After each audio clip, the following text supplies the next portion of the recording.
Hi guys, it's Dr. Rupi. I'm going to show you another recipe from my new book, The Doctor's Kitchen, Eat to Beat Illness. It's my Berbere curry. It's so easy to make. I'm going to show you how to make this in less than 15 minutes, and it's a fantastic way of getting more vegetables into your diet, more color, and why these have health benefits, we're going to find out. We're going to kick off this curry with 2 tablespoons of coconut oil into a pan that I've got on low to medium heat. Whilst our coconut oil melts, we're going to chop up a large red onion or 2 small red onions if you've got small ones. We're going to sweat these down in our coconut oil for a few minutes. Whilst these are becoming sweet and nice and soft, I'm going to talk to you about Berbere. Now, Berbere is quite unusual. A lot of people haven't heard of it, but essentially it's like the garam masala of Northern Africa. It's got coriander seeds, it's got cumin, it's got so much punch and flavor, and it's just another way of adding more herbs and spices into your diet, which is the aim of the game.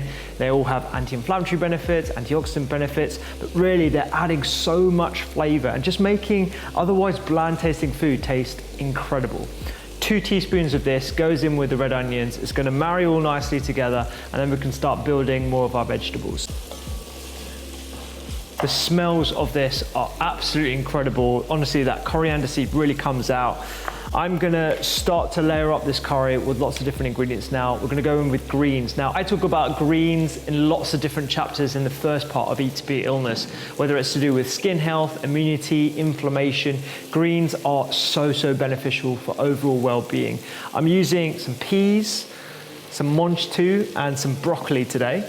Now, these are just regular frozen peas that I've got from the freezer. Fresh will also work as well. I think these are a really good convenience product. They maintain a lot of their nutritional value even though they're frozen, because they're usually frozen at the source. And they add fiber, protein as well, and obviously beautiful little balls of color as well. Before we go in with our greens, we're gonna go in with 100 grams of tomatoes. We're breaking down the cell walls by simmering them, and that's what allows us to access their wonderful flavor and their medicinal value as well.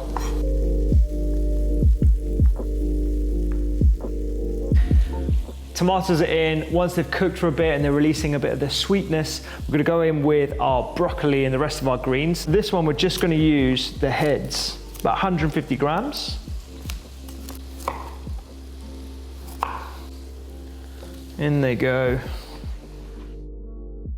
Mange tout is our next green ingredient. You could also use sugar snap peas. I mean, it's really up to you. These you can get in loads of supermarkets and go straight in. Final ingredient we have are our green peas. These are just regular green peas, and they add fiber and protein. We're just gonna add 1 can of chopped tomatoes, 1 can of coconut milk, bring it to a simmer, pop the lid on, it will just take 10 minutes. And in the meantime, I've been cooking some red rice with some peanut butter and vegetable stock. I teach you how to make this particular rice in the book, Eat to Beat Illness. It's actually something that a Zimbabwean chef told me about, and it's a way of adding protein as well as fiber to your dishes. It's actually a really nice little trick, and it works wonderfully well with this Berbere curry. Once your curry's cooked, spoon into a bowl, top with coriander, and serve with that delicious peanut red rice. This is the end result of my Ethiopian Berbere curry. It smells absolutely delicious. I'm gonna have it with some of this crunchy red rice with peanut butter. It's delicious. You've got beautiful Berbere spices. That crunchy peanut butter in the rice is amazing. You're gonna love making this from the new book.